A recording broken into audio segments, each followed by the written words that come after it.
escala de guerra. No en marcha para soportar el apoyo del todos. Se movieron los números. El marketing político. La intención de voto se ha mantenido estática. Se conmueve. Muy buenas noches. Hoy es 29 de diciembre, estamos a 2 días de cerrar este 2024, un año de muchísimos cambios y muchos retos para México y el mundo. Vamos a hacer una revisión de los temas que fueron los más polémicos y relevantes para nuestro país, empezando por un cambio importantísimo desde el momento en que llega una mujer por vez primera en la historia de México a la presidencia de la República. Vamos a revisar el polémico y radical cambio en nuestro sistema judicial. También vamos a recordar a las voces más relevantes con las que platiqué en este foro durante este año que termina. Yo soy Mónica Garza, comenzamos. La ministra Lenia dijo que era absurdo. Absurdo, lo sostengo. A mí en lo personal no me afecta. No voy a aceptar ninguna limitación. Como quiera. Me convertiré en la primera mujer presidenta de México. Esta es quizá la reforma más profunda de las últimas décadas que se está elaborando. Nunca además seríamos incapaces. Planteamos que íbamos a cerrar la frontera en el norte. Nunca nos vamos a subordinar. México es un país libre, soberano, independiente. En torno a nuestra soberanía nacional, sí creo que tenemos que cerrar filas. Una cosa son nuestras diferencias internas, domésticas, y otra cosa es, nos guste o no, el bueno o mal manejo de lo doméstico. Daría más pena vivir en una calle que se llame Gustavo Díaz Ordaz, ¿no? Un asesino del movimiento estudiantil del 68. La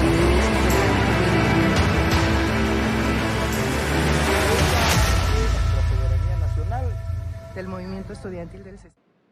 Sin duda, la mayor noticia de este año fue la elección presidencial y el cambio de gobierno también en 9 estados de la República, además de la renovación total de la Cámara de Diputados y el Senado. Fue así como se anunció el triunfo de Claudia Sheinbaum. En cuanto a la votación obtenida por las candidatas y el candidato a la presidencia de la República, los rangos estimados de votación en el orden de registro de los partidos que los postularon son: Berta Xóchitl Gálvez Ruiz, de la coalición Fuerza y Corazón por México, conformada por el Partido Acción Nacional, Partido Revolucionario Institucional y Partido de la Revolución Democrática, obtuvo una votación que se ubica entre el 26.6 y el 28.6%. Claudia Sheinbaum Pardo, de la coalición Sigamos Haciendo Historia, conformada por Morena, Partido del Trabajo y Partido Verde Ecologista de México, obtuvo una votación que se ubica entre el 58.3 y el 60.7%. Jorge Álvarez Maínez, de Movimiento Ciudadano, obtuvo una votación que se ubica entre el 9.9 y el 10.8%. Agradezco también porque por primera vez en 200 años de la República me convertiré en la primera mujer presidenta de México. La oposición, por su parte, frente a la aplanadora de Morena, logró retener las gubernaturas de Jalisco y Guanajuato, mientras que el partido en el poder se llevó Chiapas, Morelos, Puebla, Tabasco, Veracruz, Yucatán y la Ciudad de México. Pero mire, le vamos a mostrar entonces cómo se ha ido pintando de guinda el país al paso de los últimos años, desde el 2014. Piense, ¿usted cómo se siente hoy con su voto?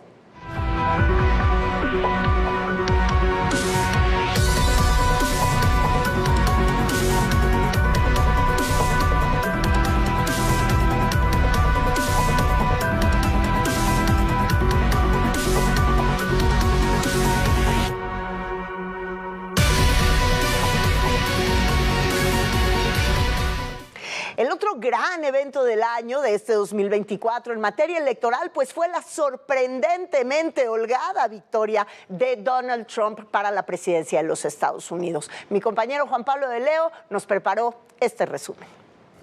Bueno, y como parte de todo este recuento de final de año de 2024 entrando al 2025, vamos a recordar un poco con números, con gráficas, con encuestas y con resultados qué sucedió y cómo pasó el gran e histórico triunfo del presidente electo Donald Trump en los Estados Unidos. Y primero tenemos que empezar sí o sí con la candidatura de Joe Biden, un presidente que estuvo en campaña durante casi 3 meses previo a decidir retirarse de la contienda y cederle el paso a la candidata Kamala Harris. Los demócratas dicen, no tuvimos tiempo de prepararnos, no tuvimos tiempo de generar una candidatura correcta, no tuvimos una contienda interna, todo culpando al presidente Joe Biden. ¿Y por qué se retira Joe Biden y cómo estaban las encuestas en aquel momento cuando empezaba la elección presidencial? Vamos a recordarlo y vamos a revisarlo con estos números que nos dan cuenta de la distancia que tenía en aquel momento Joe Biden de el candidato republicano en aquel entonces, Donald Trump.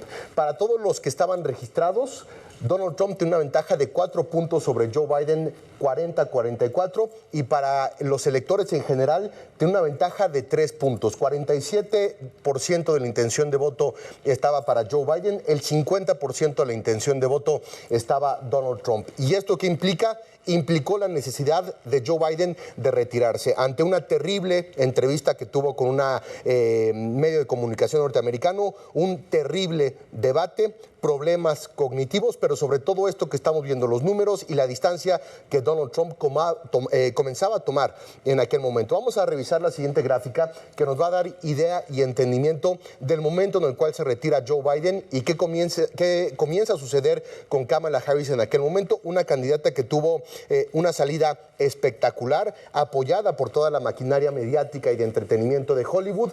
Cuando Biden se sale de la carrera hacia finales del mes de julio, había una distancia importante en cuanto a posibilidades de triunfo entre Donald Trump y Joe Biden, prácticamente 50 puntos de ventaja, no en intención de voto, en posibilidades de triunfo, entendiendo cada uno de los estados de la Unión Americana.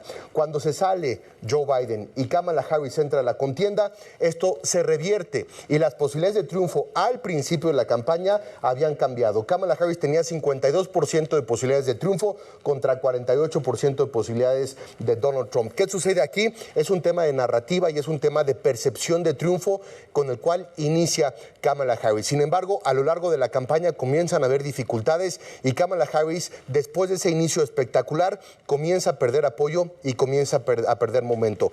El resultado ya lo sabemos y lo conocemos todo, y es el resultado que estamos viendo aquí. Donald Trump con 312 votos electorales contra 226 votos electorales que tuvo Kamala Harris. 31 de los 50 estados se los llevan los republicanos con Donald Trump y solamente 19 de los 50 estados se los lleva Kamala Harris. Y en los estados columpio, que estaban en competencia, que supuestamente Kamala Harris estaba arriba en quizá 4 o 5 de ellos, no se llevó un solo estado. Donald Trump se llevó 7 de los 7 estados columbio, se llevó Georgia, se llevó Pensilvania, se llevó Michigan, se llevó Arizona, se llevó Nevada y se llevó otros 2 que a final de cuentas le dieron este triunfo resonante y absoluto en contra de unos demócratas que hoy están absolutamente disminuidos. Y si revisamos el comparativo rápidamente, ¿qué sucedió en el 20 que perdió Donald Trump contra Joe Biden? En aquel momento Donald Trump solamente tuvo 232 votos electorales de los 270 que se requieren para ganar. En esta ocasión, 312 votos electorales, casi 100 votos electorales más de este colegio electoral, los que consigue Donald Trump en ese sentido. Y por último, no solamente fue eso, no solamente ganan la presidencia, no solamente ganan los estados columpio, ganan el Congreso, ganan el Senado y ganan en votación en los 50 estados. ¿Qué es lo que nos dice esta gráfica? En los 50 estados de la Unión Americana, los republicanos aumentaron en su votación. Algunos se fueron de azul a rojo, es decir, de demócratas a republicanos, y aún en los estados en donde pierden los republicanos, como California, como Oregon, como Seattle, es donde también los republicanos ganan en el espacio de la votación. Fue una ola roja sin precedentes, ganan el voto electoral, ganan el voto popular, ganan gubernaturas, ganan Congreso, ganan Senado y ganan también en espacios y ganan en porcentaje de votación. Impresionante, increíble lo que sucedió con Donald Trump en este 2024. 2024, si fue culpa de Joe Biden por el tema de las malas calificaciones y mala percepción que tenía, si se tardó mucho Joe Biden en bajarse, si los demócratas tuvieron que haber hecho una elección primaria, eso quedará en las dudas históricas. El hecho es que Kamala Harris queda como una mala candidata y Donald Trump queda como un candidato que supo apelar en discurso, en propuesta y en plataforma directamente al pueblo estadounidense. Uno de los triunfos históricos más importantes y de mayor contundencia que han tenido los republicanos en la historia moderna de la política de aquel país. Y así fue como vivimos todos esta elección de los Estados Unidos en este 2024. Y ahora nos venimos de regreso a México. Uno de los temas centrales de este 2024 fue la aprobación de la reforma judicial. El próximo año vamos a elegir jueces, magistrados y ministros con varias complicaciones que no se han solventado. Recordemos cómo la gran mayoría de los trabajadores del Poder Judicial hicieron grandes manifestaciones, paros y aún así no fueron escuchados.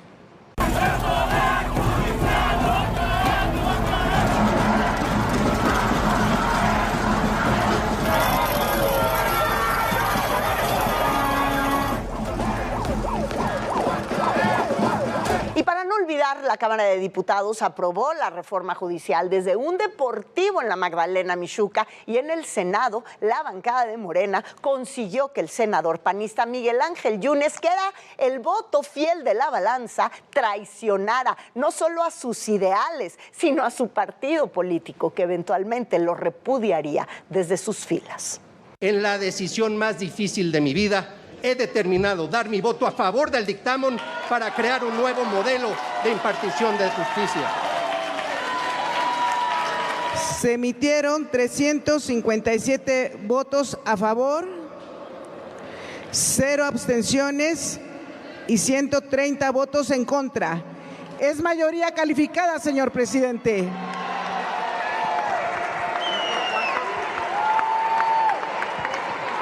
Aprobado en lo general y en lo particular, con las modificaciones aceptadas por la Asamblea, por 357 votos, el proyecto de decreto por el que se reforman, adicionan y derogan diversas disposiciones de la Constitución Política de los Estados Unidos Mexicanos en materia de reforma del Poder Judicial.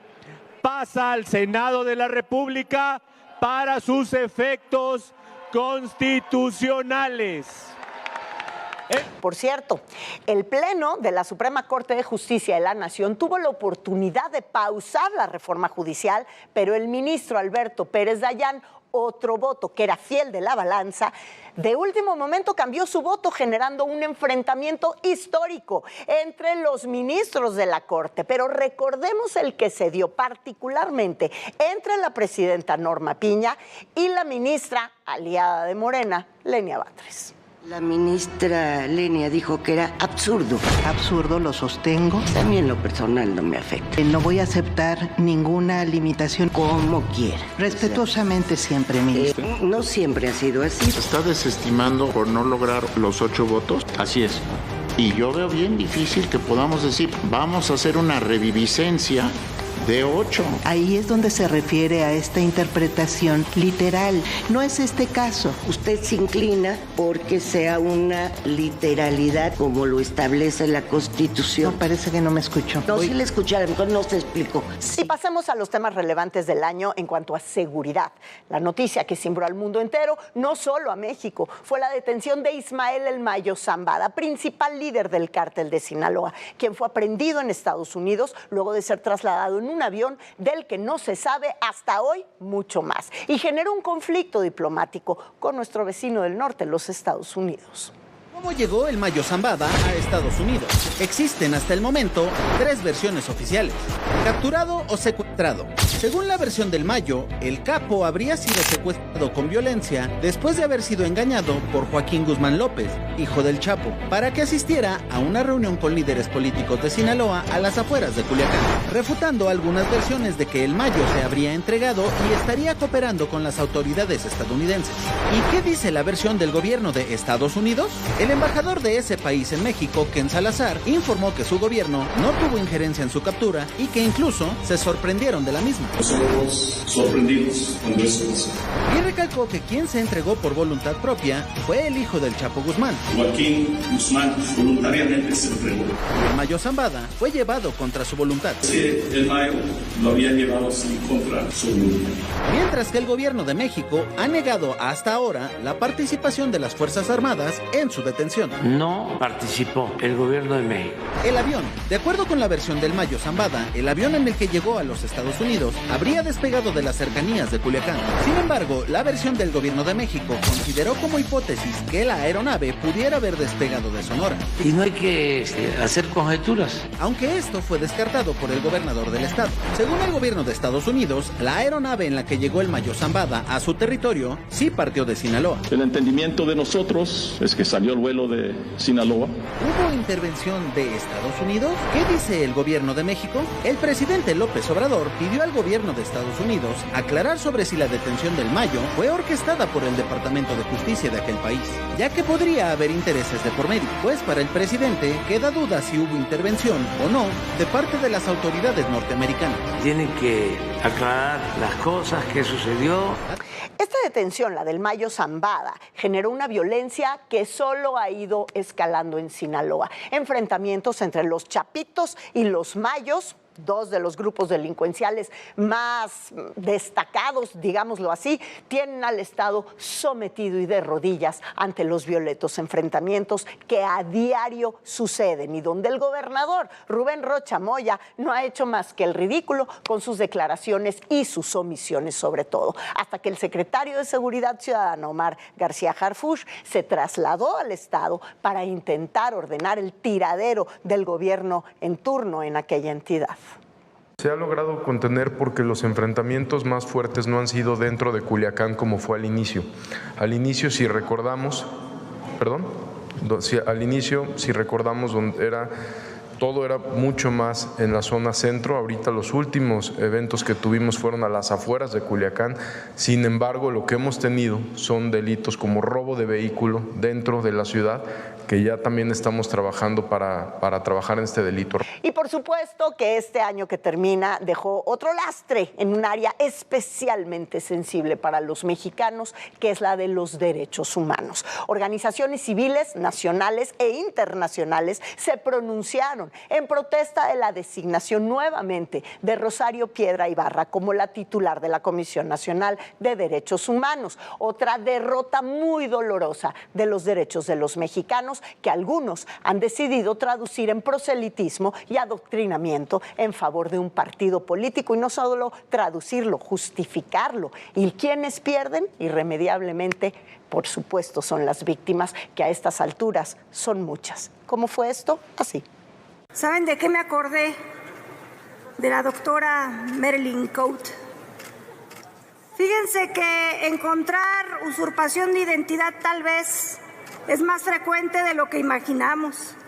Imagínense a una persona que se dice ser defensora de los derechos humanos, pero que no lo es. Lo que estamos pidiendo no es otra cosa más que garantías de que esta será una elección democrática y transparente. No cabe duda que el pequeño Calderoncito, heredero de aquellos que ellos sí se robaron una elección presidencial, piensa el León que todos somos de su condición. Y no hay ninguna razón para que alguien se oponga a que las y los senadores, al momento de ejercer su voto, puedan hacerlo en secrecía. Perdón, pero no estamos citando a Ricardo Anaya, pidiendo ninguna barbaridad. Es algo de lo más elemental. Hay un relevo en la Comisión Nacional de Derechos Humanos. Yo apoyo públicamente a esta compañera Nayeli Ramírez, pero finalmente, pues tengo que decirlo, tengo que sujetar a lo que dice el grupo parlamentario. Pero pasemos a temas más festivos, al menos para la producción de Sala de Guerra, porque este año fuimos honrados con el premio RIT Latino en la categoría de Mejor Programa de Televisión de Comunicación Política por la cobertura realizada durante las elecciones de este 2024. Nos fuimos hasta Colombia a recibir este premio.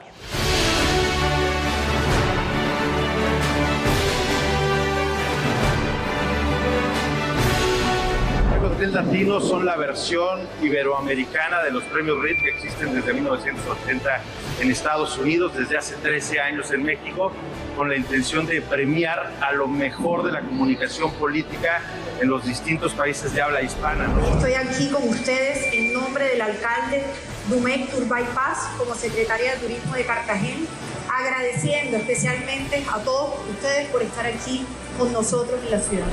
El principal se basa en elementos de comunicación política. Los nominados son... El ganador es... Muy buenas noches, bienvenidos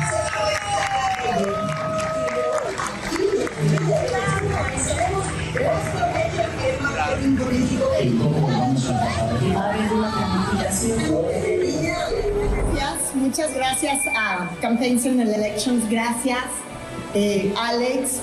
La verdad es que uno jamás empieza un proyecto en la televisión, sobre todo en la televisión, para ganarse premios. Vivimos tan corriendo con esta vertiginosidad. Nosotros comenzamos además al calor de la campaña electoral, la última que vivimos en México, y la verdad es que creo que a los primeros que tenemos que agradecer pues es a todos ustedes, porque fueron la inspiración de Sala de Guerra. Queríamos saber lo que sucedía en una sala de guerra, a qué hora llegaban, qué hacían, qué le proponían al candidato. Y han sido una inspiración para un programa que probó tener mucho éxito y el día de hoy un premio, y es realmente emocionante porque creo que nunca nos lo esperamos. Hola Juan Pablo y a toda la audiencia de Sala de Guerra, pues con la buenísima noticia desde Cartagena de Indias, Colombia, en la entrega de los premios RIT Latino 2024, donde Sala de Guerra estuvo nominado a Programa de Televisión con Mejor Contenido Político Electoral. Nos lo ganamos, Poncho, Basilio. No, la verdad es que muy agradecidos, por supuesto, con RIT Latino, por supuesto, con todo el equipo que hace Sala de Guerra, ¿no? Así es, Raimundo, Salma, todos nuestros compañeros, a ti, Juanpa, por supuesto. Muchísimas gracias. Este es de todos. Luciano Pasco, gracias a ADN 40 por la confianza. Estamos muy contentos de haber tenido este resultado. Este resultado que también es para Político MX, porque es un programa que hacemos en alianza ADN 40, Político MX. Y gracias a ti, Moni. No, gracias a todo el equipo y gracias a ustedes que nos ven cada noche los domingos. Este es nuestro. Eso. Estos fueron de los sucesos más polémicos del año que cubrimos aquí en Sala de Guerra. Nos vamos a un corte comercial y al regresar vamos a recordar juntos varias declaraciones que generaron nota de algunos de los protagonistas políticos en este 2024. ¿Qué se va? ¿Qué tal? Muy buenas noches. Esto es Sala de Guerra. En marcha para soportar el apoyo del PSOE. Se movieron los números. El marketing político. La intención de voto se ha mantenido estática. Se conmueve. Les deseo en este año 2025 empatía, porque todos somos seres humanos y la verdad lo necesitamos más, y creo que podemos ser parte del cambio mirando un poquito desde el zapato y desde el punto de vista del otro. A toda la familia de TV Azteca y ADN 40 les deseo muchísima prosperidad y amor en familia en esta que es la fiesta que nos une.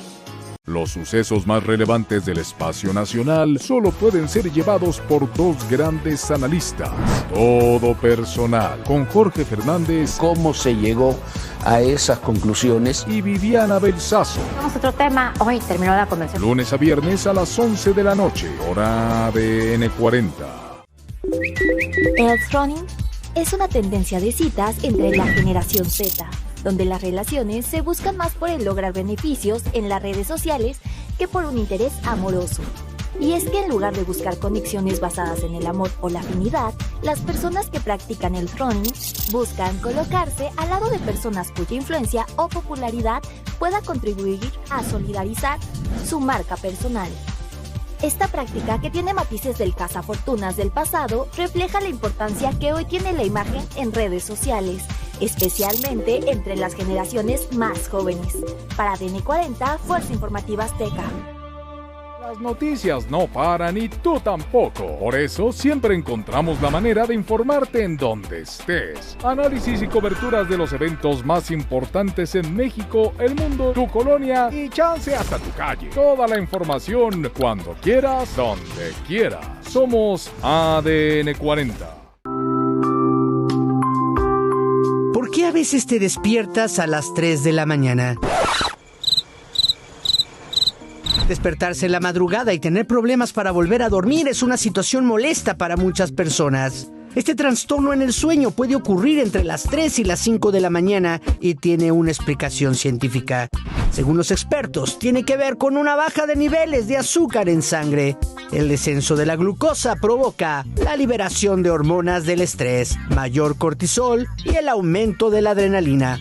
Estos tres factores alteran el sueño profundo y provocan que las personas interrumpan su descanso. Para no despertarse en la madrugada, reduzca el consumo de grasas saturadas, proteínas moderadas y pocos carbohidratos. Los ajustes alimenticios ayudarán a mejorar el descanso nocturno. Sin embargo, existen otros factores que pueden alterar el sueño, como lo son el estrés, la ansiedad y el consumo de ciertos medicamentos. Además, se sugiere evitar la exposición a pantallas, celulares y televisores antes de dormir. Y por supuesto, cualquier síntoma que tengas, consultar a un médico, ya que el sueño es fundamental para la salud. Para ADN 40, Fuerza Informativa Azteca. Cada día tiene cosas nuevas. No te quedes fuera del mundo de la información. Noticias para despertar. Con Valentina Rodríguez y Viridiana Hernández.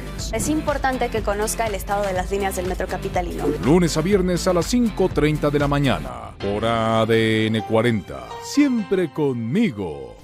Investigadores de la Universidad Japonesa de Nagoya descubrieron que escribir en un papel la reacción de enojo ante un incidente negativo como el ser insultado o agredido y luego triturarlo o tirarlo a la basura reduce los sentimientos de ira.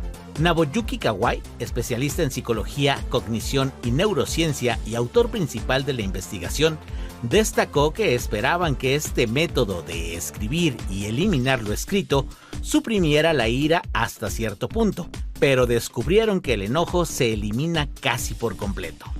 Se comprobó que los niveles de enojo de quienes trituraron o tiraron a la basura su hoja prácticamente desaparecieron, volviendo a su estado emocional inicial.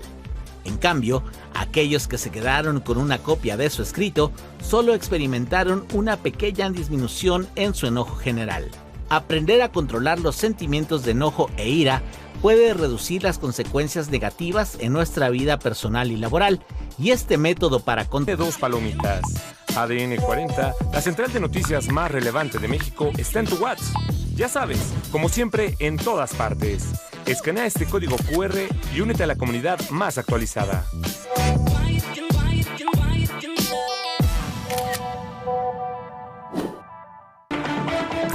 ¿Qué tal? Muy buenas noches.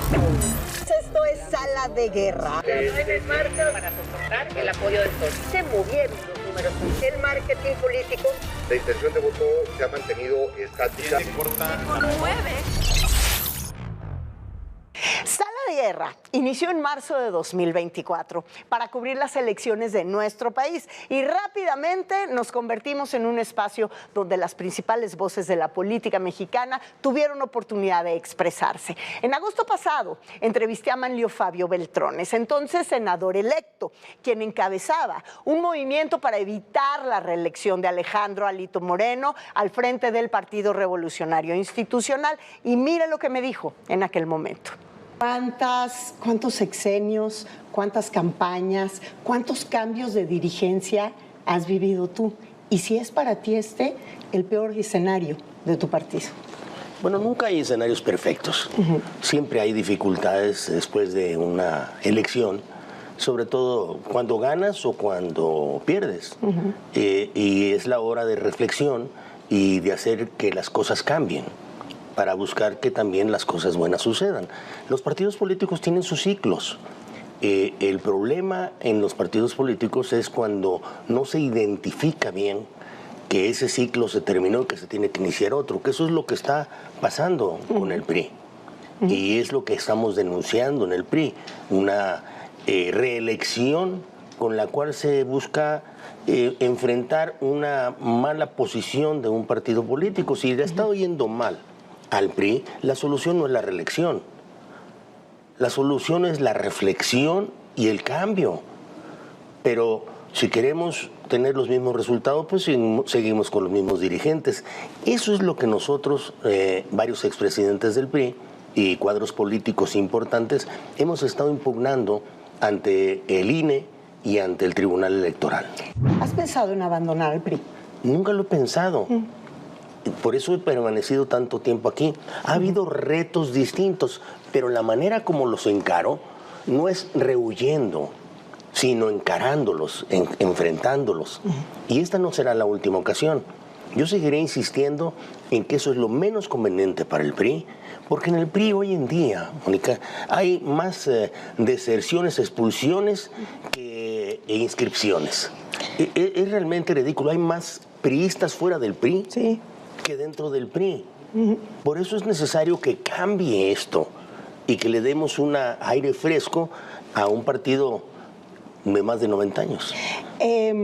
Pero precisamente un partido de más de 90 años merece y necesita una renovación, que es lo que están ofreciendo a la militancia, ¿no? Reelección, no renovación. Eso es lo absurdo. Tuvimos una elección que debe ser altamente aleccionadora. Esta última que vivimos, en donde los resultados no nos fueron favorables, o, por decirlo en palabras estrictas, son los resultados menos favorables que hemos tenido en la historia. Y ante ello pensamos nosotros que la solución es la reelección. Es verdaderamente ridículo. Por ello, pues no nos cansaremos en decir de que esto es además de ilegal y se armó una farsa alrededor de ello. ¿Tú podrías volver a acordar con Alejandro Moreno dentro de tu mismo partido? El tema no es nada más acordar hacia adentro del PRI, es acordar hacia afuera, en el Senado de la República. Yo en el Senado habré de mantener una posición independiente sobre cada una de mis acciones y responderé por mi voto.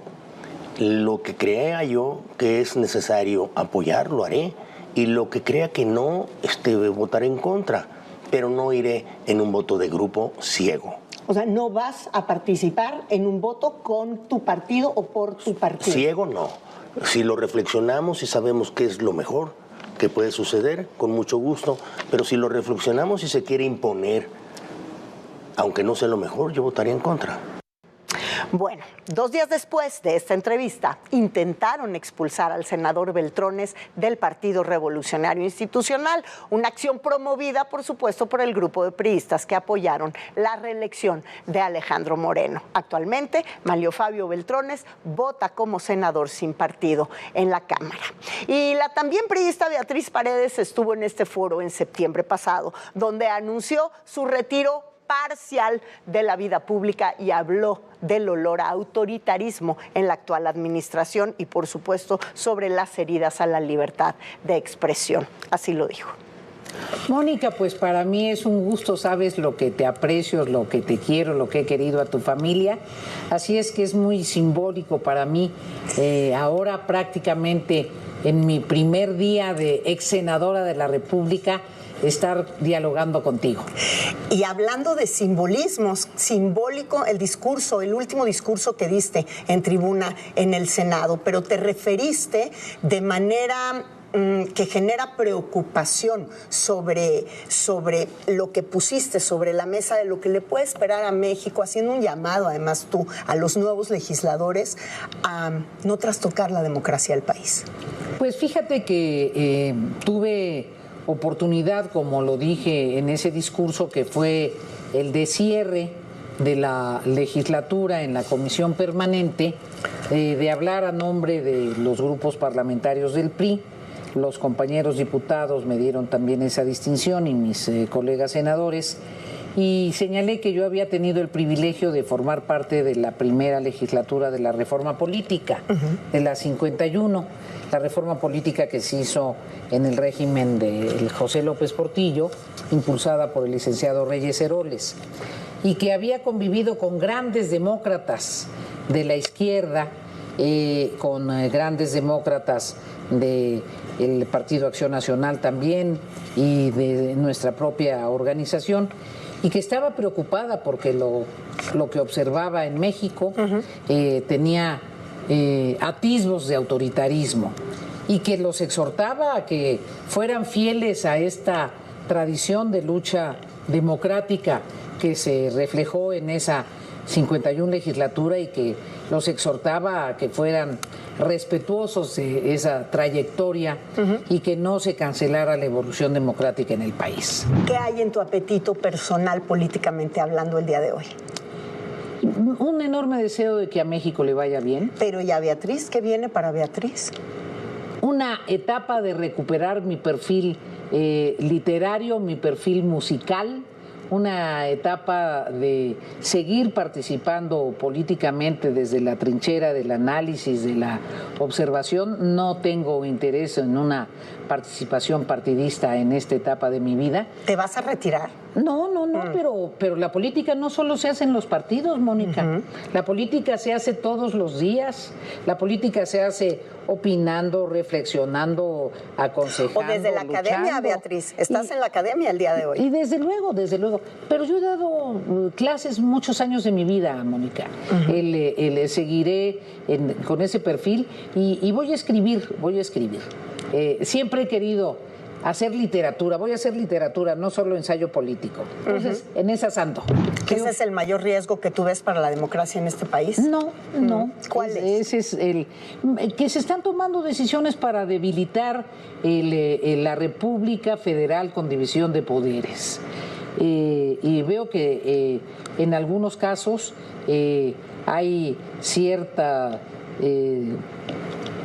presión a la libertad de expresión. Me parece que es esencial respetar las amplísimas avenidas de la libertad de expresión, respetar la diversidad de opiniones. La crítica siempre sirve. Eso, y cuestionar.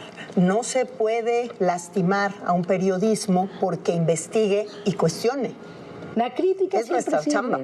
¿No? Pero además enriquece, pone los puntos sobre las IES, le permite a la autoridad darse cuenta de donde otros quisieron ocultarle las cosas. Entonces, es necesaria en los países democráticos una prensa libre, periodistas respetados y cuidados. No puede ser que el periodismo en México se haya vuelto una profesión de altísimo riesgo.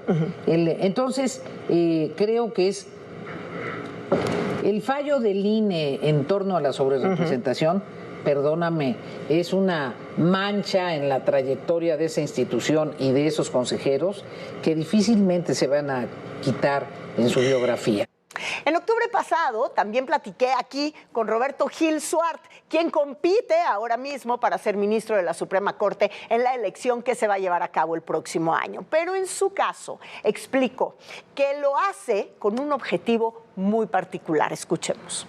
Cuando más con mucho está y en un momento prácticamente de refundación en muchos sentidos el poder público en nuestro país.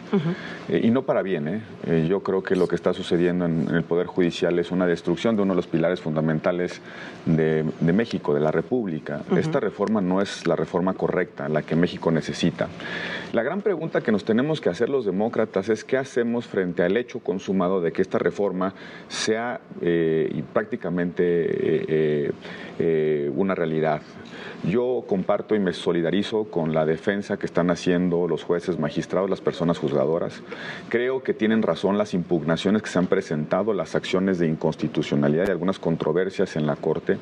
Entiendo que hay razones suficientes para poder revisar a conciencia si esta reforma es pertinente desde el punto de vista constitucional. Yo soy de los convencidos de que sí se puede revisar una reforma constitucional por parte de la Suprema Corte de Justicia de la Nación. Ahí también hay precedentes que a veces se les olvidan. Por ejemplo, el señor Saldívar, hoy coordinador de temas jurídicos de presidencia, antes sostenía que procede el juicio de amparo y que procede las acciones de inconstitucionalidad, y ahora se le ha olvidado eso. Yo sí creo que eso debe, que el poder revisor de la Constitución, el poder que puede cambiar la Constitución, está sometido también a la Constitución y a algunos principios, por ejemplo, los derechos fundamentales. Yo creo en eso, pero lo que me preocupa es si esta reforma se logra consumar, si ya es una realidad dada, si esas son las reglas del juego, ¿qué tenemos que hacer? Entonces, uno de los objetivos de esta campaña tuya es también evidenciar los tropiezos ante la sociedad. Claro, porque es la única manera que podamos crear un cuerpo con una, digamos... O sea, los tropiezos del proceso. Los tropiezos del proceso, pero también las engañifas del proceso. Yo les digo aquí en tu programa, no es cierto que van a votar por todos los jueces y magistrados del país. No es cierto. No es cierto que de los 64 jueces que hay en el circuito judicial de la Ciudad de México, el primer circuito, hay jueces en materia civil, mercantil, penal, laboral, etcétera, especializados en telecompetencias, competencia económica. Va a haber propuestas del Ejecutivo, Legislativo y Judicial. No es cierto que vamos a tener los 64 cargos en una boleta y vamos a decidir, a ver, por el juez segundo civil, ¿a quién? Por el juez penal, ¿a quién? Por el juez penal laboral, ¿a quién? Le pusieron en el artículo 529 de la Ley General de Instituciones y Procedimientos Electorales que el INE va a determinar cuántos votos tienes, cuántas fichitas tienes. Entonces, para la elección de los 64 jueces te pueden dar 4 votos. Entonces tú vas a elegir, vas a tener 4 fichitas. Bueno, se lo voy a dar al juez segundo en materia civil porque ahí tengo un litigio relacionado con mi divorcio. No, ¿sabes qué? Mejor se lo voy a dar al penal porque me cae bien. No, mejor al de medio ambiente porque es un cuate comprometido con las causas. No es cierto que vamos a votar por todos y cada uno de los jueces. La pregunta es, ¿cómo hacemos para que los ciudadanos tengan conciencia de esto? ¿Cómo hacemos que se cree una convicción que renueve el consenso sobre la importancia del Poder Judicial en la democracia? Que el Poder Judicial no rivaliza con la democracia, que la democracia no es la regla de la mayoría, la democracia es la posibilidad de todos de participar en las decisiones y para eso tenemos una regla que es cuando no nos ponemos de acuerdo, se aplica a la mayoría, pero implica consenso inclusivo. Y los tribunales tienen el derecho, la obligación de hacer que todos tengamos la posibilidad de participar. Esas cosas son las que tenemos que plantear en un debate. Y nos vamos nuevamente a una pausa. Al regresar vamos a continuar revisando lo que los protagonistas de la política mexicana le platicaron a usted aquí en Sala de Guerra. Pero antes los dejo con la segunda parte de lo mejor de nuestros moneros este 2024.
De guerra. Tienes marcas para soportar el apoyo del POS. Se movieron los números. El marketing político. La intención de voto se ha mantenido estática. Con 9. Para este 2025, Romy y yo les queremos desear lo mejor, que todos sus objetivos y propósitos se cumplan. Les mandamos un fuerte abrazo y gracias por siempre sintonizar ADN 40. Muchos besos, muchos abrazos, mucha salud y que este año sea mucho mejor, que cumplan todos sus propósitos. Ya sé que es muy trillado, pero es importante recalcar y que tengan claro antes del año nuevo qué es lo que quieren dejar atrás y a seguir adelante. Y abrazo hasta sus casas. Y abrácense mucho. Los sucesos más relevantes del espacio nacional solo pueden ser llevados por dos grandes analistas. Todo personal, con Jorge Fernández. ¿Cómo se llegó a esas conclusiones? Y Viviana Belsazo. Vamos a otro tema. Hoy terminó la convención. Lunes a viernes a las 11 de la noche, hora ADN 40. El throning es una tendencia de citas entre la generación Z, donde las relaciones se buscan más por el lograr beneficios en las redes sociales que por un interés amoroso. Y es que en lugar de buscar conexiones basadas en el amor o la afinidad, las personas que practican el throning buscan colocarse al lado de personas cuya influencia o popularidad pueda contribuir a solidarizar su marca personal. Esta práctica, que tiene matices del cazafortunas del pasado, refleja la importancia que hoy tiene la imagen en redes sociales, especialmente entre las generaciones más jóvenes. Para ADN 40, Fuerza Informativa Azteca. Las noticias no paran y tú tampoco. Por eso siempre encontramos la manera de informarte en donde estés. Análisis y coberturas de los eventos más importantes en México, el mundo, tu colonia y chance hasta tu calle. Toda la información cuando quieras, donde quieras. Somos ADN 40. ¿Por qué a veces te despiertas a las 3 de la mañana? Despertarse en la madrugada y tener problemas para volver a dormir es una situación molesta para muchas personas. Este trastorno en el sueño puede ocurrir entre las 3 y las 5 de la mañana y tiene una explicación científica. Según los expertos, tiene que ver con una baja de niveles de azúcar en sangre. El descenso de la glucosa provoca la liberación de hormonas del estrés, mayor cortisol y el aumento de la adrenalina. Estos tres factores alteran el sueño profundo y provocan que las personas interrumpan su descanso. Para no despertarse en la madrugada, reduzca el consumo de grasas saturadas, proteínas moderadas y pocos carbohidratos. Los ajustes alimenticios ayudarán a mejorar el descanso nocturno. Sin embargo, existen otros factores que pueden alterar el sueño, como lo son el estrés, la ansiedad y el consumo de ciertos medicamentos. Además, se sugiere evitar la exposición a pantallas, celulares y televisores antes de dormir. Y por supuesto, cualquier síntoma que tengas, consultar a un médico, ya que el sueño es fundamental para la salud. Para ADN 40, Fuerza Informativa Azteca. Cada día tiene cosas nuevas. No te quedes fuera del mundo de la información. Noticias para despertar. Con Valentina Rodríguez y Viridiana Hernández.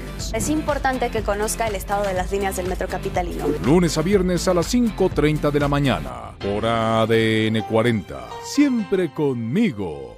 Investigadores de la Universidad Japonesa de Nagoya descubrieron que escribir en un papel la reacción de enojo ante un incidente negativo como el ser insultado o agredido y luego triturarlo o tirarlo a la basura reduce los sentimientos de ira.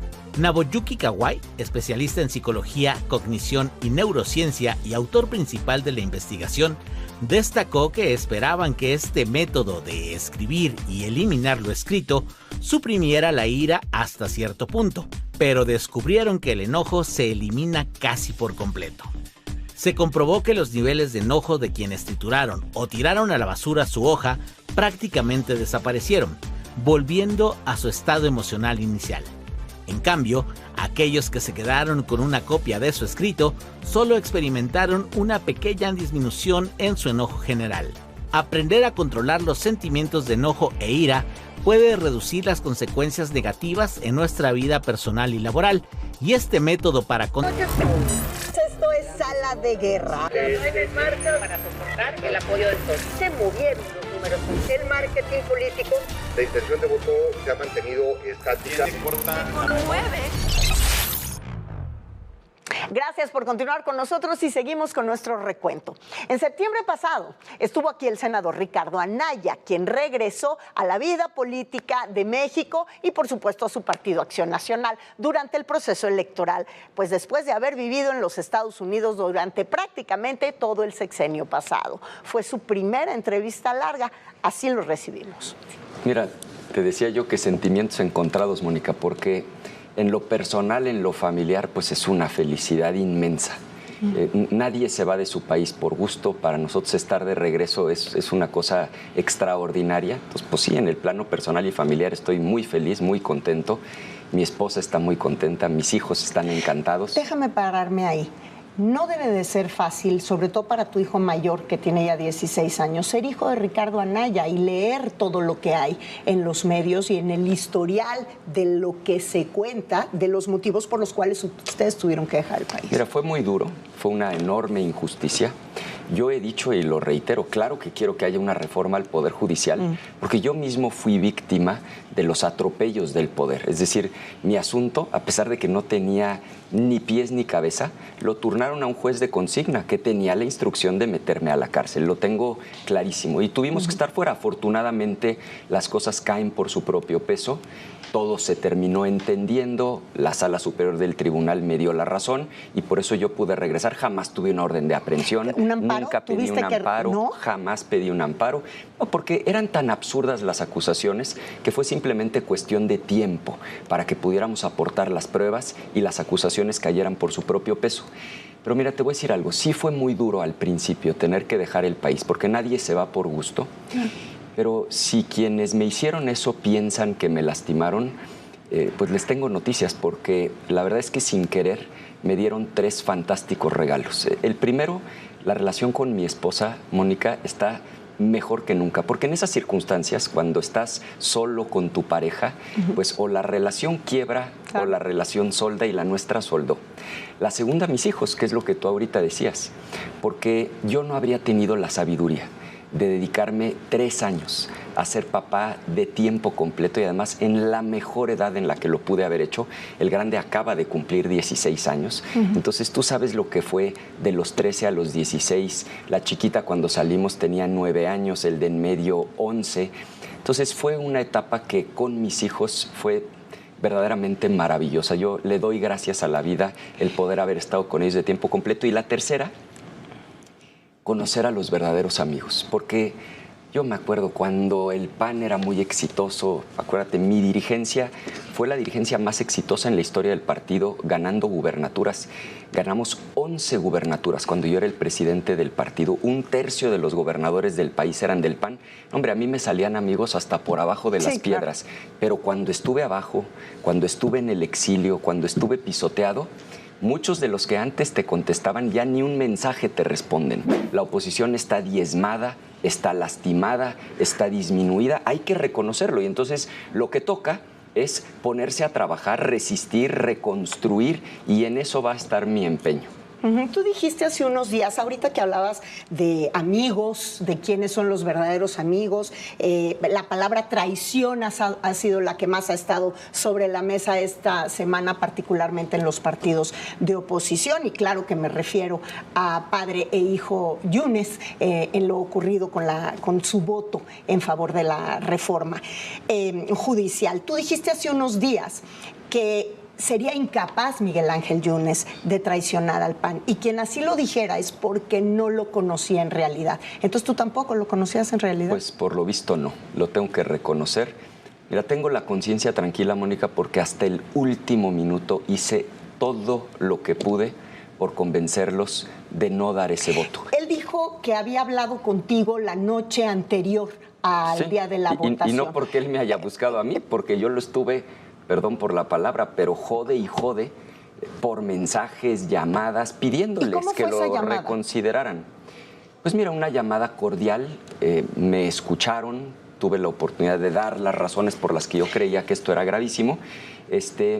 No me engañaron, es decir, la respuesta que yo siempre recibí fue: lo estamos valorando. No fue ni un sí ni un no definitivo.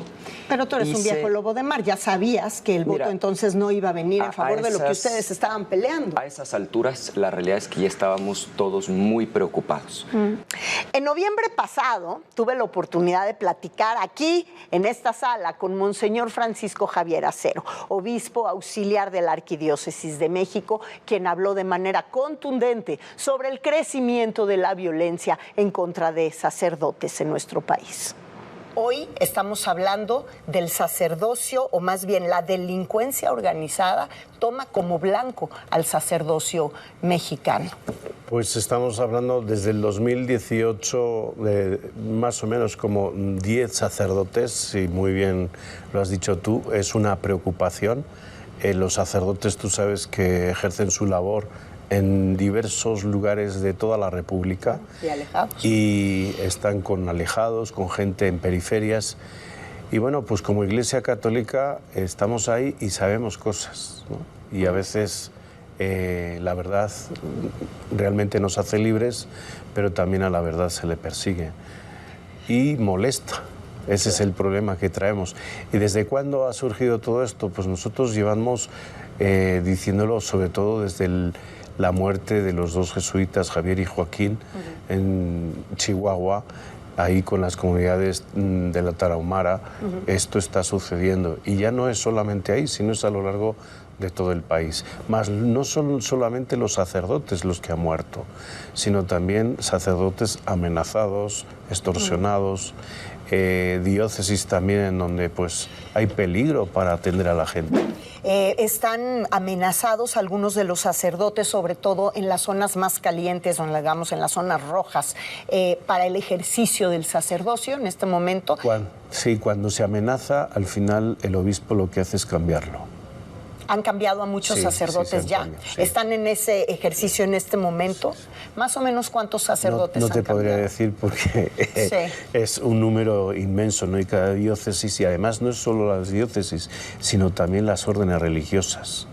Religiosos y religiosas que, por ejemplo, están con migrantes, que están cuidando todo esto de sacar a la gente de la trata. En definitiva, mira, es defender la dignidad humana y también decirles a todas las personas que están metidas en todos estos líos que recapaciten. Con las armas, con la muerte, con la sangre, no vamos a llegar a nada. Son varios los estados que representan el foco rojo de violencia. Está Michoacán, está Chiapas, por supuesto. ¿Ha habido un llamado, un acercamiento, un diálogo como al que usted se refiere con los gobernadores de estas entidades? Sí, algunos gobernadores sí ha habido diálogos, pero también hay cansancio. También te digo eso. Porque se promete y luego la gente se deja sola. Sí, hay cansancio. Y creo que no es cuestión de promesas, sino también creo yo, en las comisiones que den seguimiento a esto. Comisiones en donde esté la Iglesia metida, pero no con un fin ideológico, sino por el fin de la dignidad humana. Y la seguridad, vamos a efectos prácticos, o sea, para la seguridad. Por supuesto, para la seguridad y de todos, creyentes o no creyentes. Claro. Esto que también quede claro. Nosotros defendemos a todos y creemos en un país que tiene que estar más seguro por todos. ¿Pero por qué está inseguro? Porque hay un tejido social roto. Sí, claro. Y eso en los compromisos por la paz está reflejado. Claro. Y así llegamos al momento de despedirnos y de despedir en Sala de Guerra este 2024. De parte de todo el equipo que conforma este proyecto, les deseamos un feliz 2025. Y acá nos vemos el próximo domingo en Sala de Guerra. Yo soy Mónica Garza. Tengan un gran inicio de semana. Cuídense mucho y muy felices fiestas. ¿Qué tal? Muy buenas noches. Esto es Sala de Guerra. Las marcas para soportar el apoyo de todos. Se movieron los números. El marketing político. La intención de voto se ha mantenido estática. Jueves.